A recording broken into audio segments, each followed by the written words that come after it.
Hi everybody, what's going on? Welcome to Sit Down. I'm DJ Sixsmith. Got the judge in the building. It's Alex Ferrer. How are you, man? Oh, good to be here. Good to meet you. Exciting time for you. Whistleblower coming on CBS. Oh, it's an awesome show. I mean, I'm excited because I think it's a great show, not just because I'm involved in it, but because I think it's wonderful television. You know, it's a show that I think appeals to everybody, whether you're a millennial or you're a baby boomer. Nobody likes us getting ripped off by big corporations or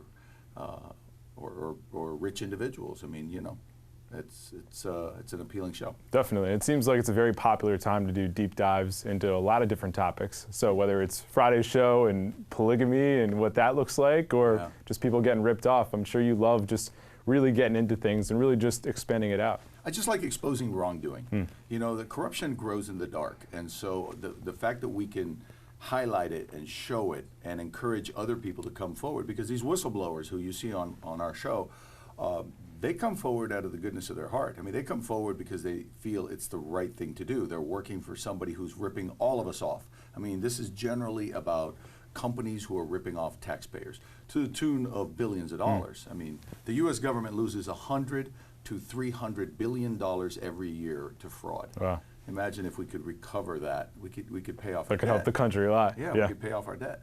And 80% of what the federal government does recover is thanks to whistleblowers. So you've been a judge, lawyer, police officer. How did the show come about? Well, my business partner, Ted Eccles, and I were constantly brainstorming about show ideas. And being a lawyer, I've worked at firms that did whistleblower work, and I started doing it myself. And I was talking to him about it, and we batted it around and realized these stories are so powerful because what whistleblowers go through in almost every case, and I mean almost every case, they come forward out of the goodness of their heart. They don't know that there is some law in place that can empower the federal government to reimburse them by sharing a percentage of what the government recovers. That's a big deal. I think it would incentivize things a little more for people. It would if they knew it. Yeah. But these are people who were just raised the right way, and they're working for a company or something that they realize is ripping all of us off, and they come forward. And what generally happens to them is the company goes after them tooth and nail. The corporation tries to crush them. They generally lose. They lose their career. Every case. Yeah, they have to sacrifice everything. Yeah. They often lose their marriage. They often lose their homes. You know, these people like you and I. You know, they have kids. They have a mortgage. They have cars to pay. They have bills. And they just get trounced, but then the whistleblower case takes off, and sometimes they're handsomely compensated. I mean, we've had whistleblowers who are, you know, making $30,000 a year, and when the government recovers the money, they end up sharing 10, 20, 30, 40 million dollars with the whistleblower. It's a life changer. It is a life changer. But you don't go into it for that because, you know, there's no guarantee you're going to win the case, and the companies will come after you very hard. But when you talk to these whistleblowers, they all say, even if they've gone through hell, they say, I'd do it again. And the trait that I always see is just this certain upbringing, that they're just not the kind to go along and sit back and let people rip us off, because that's what they're doing. Right. You know, companies who rip off the government are ripping off you and I. The government does not have money. It takes tax money. It's our tax money. So. And there's certain people that see that injustice and won't do anything about it. Other people want to do something about that injustice. You mentioned upbringing. Yes. Let's talk about your upbringing, because your family comes from Cuba. Obviously, injustice in terms of the way people are treated coming from Cuba. So where does that all come about, and what really inspired you to get into this line of business? I think that probably is a big inspiration for my whole life track, because I was, you know, my grandfather was a well-respected law enforcement officer in Cuba, and I would see how people would greet him in the streets in Miami, and they were so happy to see him. Excuse me. They were so happy to see him, and I admired that. And I think that's one of the things that motivated me to become a police officer, then to become an attorney and a judge. I found that being a judge, I always felt like I was doing the right thing, like I did when I was a cop. I always felt like I was wearing the white hat. I know there's some bad cops out there, but I wasn't one of them, and I felt good about what I did. So I've always had that kind of, you know, do the right thing mentality, you know, right wrongs and fight injustice. And Whistleblower fits just squarely in that. And that's what these whistleblowers are doing. And they're sacrificing personally, tremendously, just to do the right thing.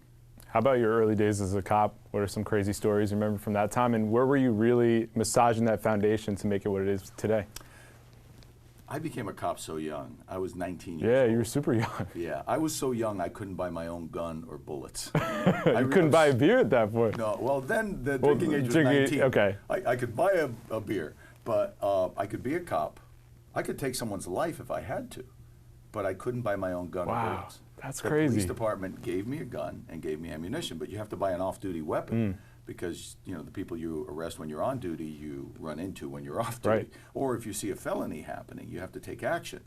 So to buy in my off-duty weapon, I had to take my mother to the gun shop and say, "Mom, that's the gun I want. Will you buy that for me?" Probably the only cop that had to do that, right? That wasn't a humbling experience, right? Here I have a big cop in Miami. Mom, give me that gun. So yeah, it was interesting, being a 19-year-old cop arresting people who were more than twice my age.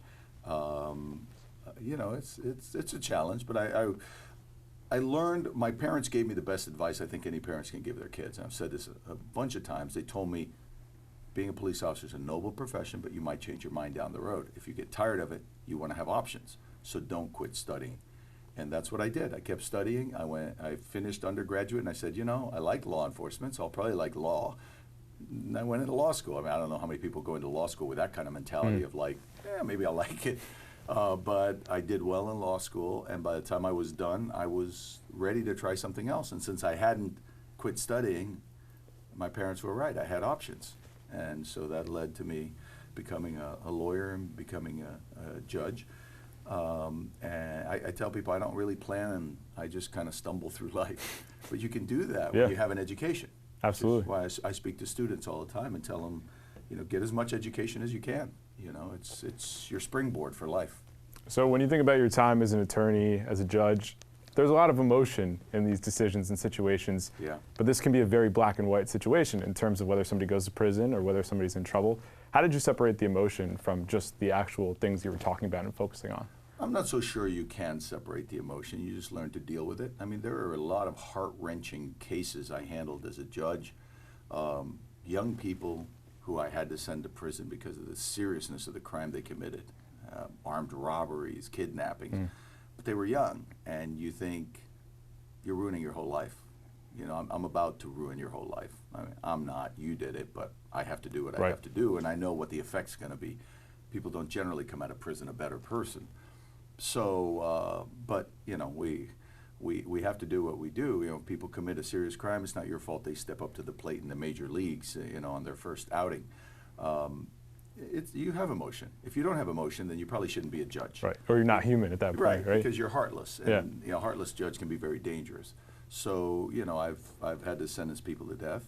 It's not a comfortable feeling. I've sentenced people to life in prison more times than I want to remember, and to many years in prison. And it should affect you. So when you take those experiences and then you start to look at the TV landscape, there's always been a fascination with courtroom dramas, with TV shows in general dealing with law. When do you realize you could potentially fit your way into that? Well, I mean, TV kind of came out of the blue for me. I had been on the bench in Miami for 10 years. I decided to try to go on the appeals court, which is very competitive. Generally, the applicants are other judges and partners in law firms. I put my name in, and I did very well. I went through an interview with a commission that nominates you, Judicial Nominating Commission, and out of 60 well-heeled applicants, I was the only one that got 9 yes votes from the commission. Everybody else got a split, 7 yes, 2 no, or 6 yes, 3 no. And the governor was filling 3 vacancies. It was Jeb Bush at the time. So it looked really good. It looked like I would have one of those vacancies.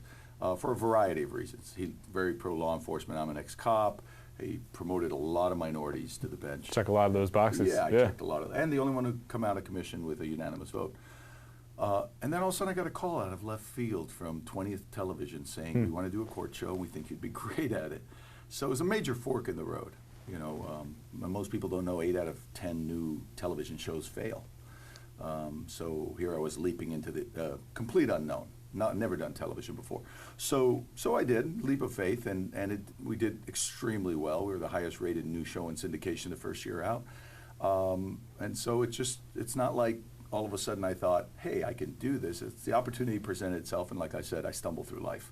I thought, why not? Let's try this, and discuss it with my family, and they were on board, and we did it. And so I'm still involved in law. I still do a lot of legal commentary. I have a law firm, but I love television, and I, brought Whistleblower to CBS, and what they've done with it is wonderful. It's everything Ted and I imagined it would be. Susan Zirinsky at CBS and her group of producers are fantastic, and we're excited about the show. Yeah, and you absolutely should be. But I'm sure you wonder what life could have been if you don't go the TV route, right? Yeah, I mean, I guess I'd probably still be sending more people to prison, which is one of the reasons I like television. Is it's creative, and unfortunately, the criminal justice system is often destructive. I mean, you're dealing with people's loss and suffering, and you can only take so much of that before you say, okay, I really need a break. And I like creating. I like making new things. And I like developing, and I like dealing with people who are positive. And to me, that's what whistleblowers are. Whistleblowers are positive people. They're like, the world would be a better place if this wasn't going on. And even if it's going to hurt me to do it, it's important to make the world a better place. Definitely. You have to admire that. Yeah, absolutely. So when you think about the larger conversation about the criminal justice system, whether it's whistleblowers, whether it's people that are working in courtrooms, there's a lot of negative when it comes to that conversation. How do we shift that conversation? And there are certain parts that are broken in the criminal justice system. So when you look at it from your perspective, what really needs to change?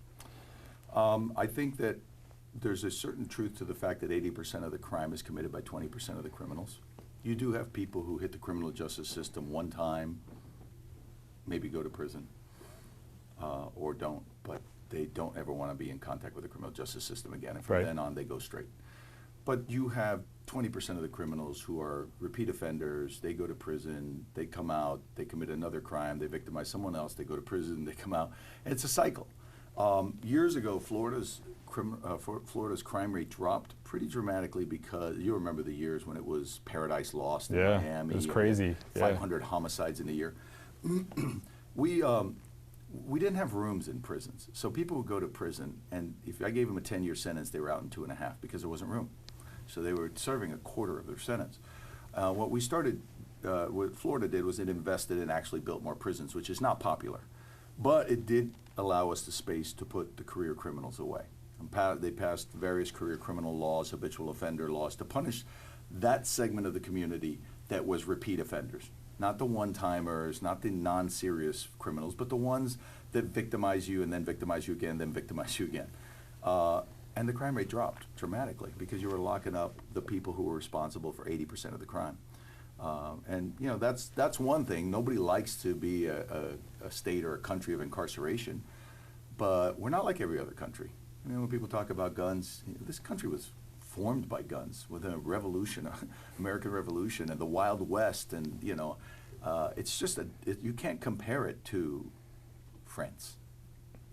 It's a country unlike any other. It is. That's for sure. It is, and I love America. I mean, it's the country that opened its arms to me and my family. If it wasn't for the generosity of the American people who accept more immigrants every year than probably any other country, and yet we're maligned for it, I wouldn't be here. I'd be cutting sugarcane in Cuba or something. It'd be a lot different for you. Yeah. I mean, doctors in Cuba, they drive taxis on the weekend to make extra money so they can pay their bills.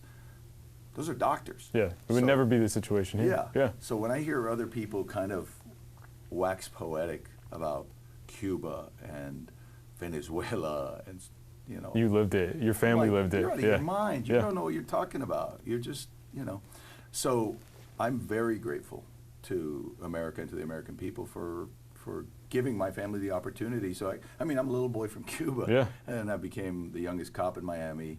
An attorney, the youngest judge in Miami, a TV judge, and now I'm producing television and hosting television shows.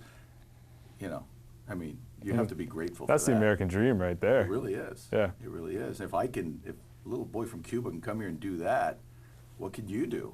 You know, opportunity so key in so many Absolutely. of these situations. You know, so when you talk about the criminal justice system, I think that there has to be two ways of dealing with people. The ones that are serious criminals need to be dealt with seriously. No kid gloves. None of this. Well, you know, they're well intentioned. They're not.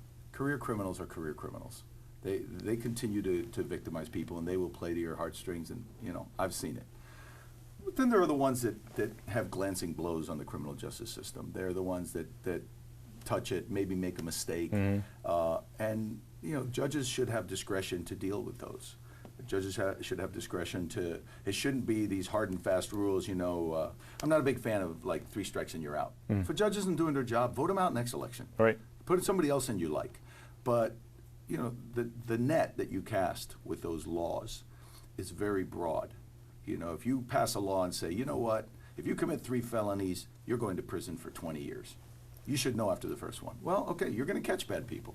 You're also going to catch the grandmother who forges a check because she can't eat. Right. And she does it 3 times and you're sending granny to prison for 20 years, which, you know, Situational. I'm not a big believer in you've got to break a few eggs to make an omelet. These are lives. Right. That's why judges should have discretion to say this scenario is not the same as this scenario. Yeah, that makes a ton of sense. So when people check out the show on Friday, if they haven't seen it before, what can they expect? Well, first of all, we have our whistleblower episodes are just a variety. We touch on everything. We've had medical scams galore. We've had dental scams. We've had government contractor scams. Just about everything in today's society can be a scam, and is, and we're all paying for it. I mean, it's coming out of our taxpayer dollars. Just this season alone, just 6 episodes of Whistleblower, we're dealing with $2 billion of fraud. Wow. $2 billion in just the 6 stories, the 6 episodes that we're doing. More than $2 billion, actually. You know, this Friday's episode is, last Friday was fantastic. It was this Chicago PD corruption case, and the whistleblowers were police officers whose lives were just turned upside down. This particular whistleblower woman lost her career. But it was a really heartfelt story, and in our whistleblower episodes, you get the roller coaster. The emotional arc there. Yeah. Everybody I know who has watched Whistleblower texts me and said on Twitter and or calls me if they're my friend and says, "It's an amazing show." It really is. The more people that watch it, the more people are going to become hooked.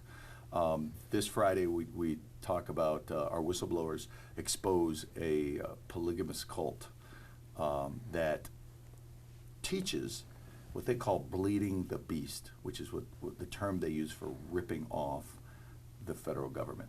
This is a splinter group that broke off of the Mormon religion, was excommunicated 100 years ago. So I don't call them Mormons. These are not Mormons. These are Ex-Mormons? Yeah, these are excommunicated people who created their own religion. It's very cult-like based on the descriptions we've been given.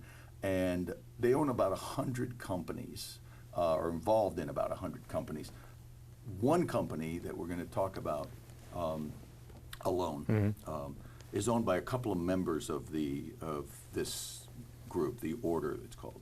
And this company alone is alleged to have tried to bilk us out of over $1 billion. Wow. Just this one company. So you can imagine the concern if their concept is let's bleed the beast, and they have over 100 companies that they're connected with in some way through their members, and this one company tried to rip off over $1 billion, there's a lot to be scared of there. The former Attorney General of the state of Utah referred to them as an organized crime family. In fact, I think the media has referred to them as the largest organized crime family in the state of Utah. The case is everything. It has massive fraud, polygamy. It has, according to the government, attempts to hire an enforcer to silence the whistleblowers. It's going to be an amazing case to watch. Wow. Well, your show is a perfect example of why we need to question everything these days. It really is. And one of the things I love about this show is when Ted and I came up with it, and we envisioned people across the country becoming motivated as they watched it. And I see it happening because I get people reaching out to me on Twitter and wanting to become involved in making America better, you know, and getting I'm a capitalist. I believe it's great for invention and for ingenuity. Make your own worth, yeah. Capitalism and corporate greed are not the same thing. Right. And there are people who try to blend them. They're not. And millennials, baby boomers, everybody is against corporate greed. I want companies to be profitable. They can hire more people, the economy does better.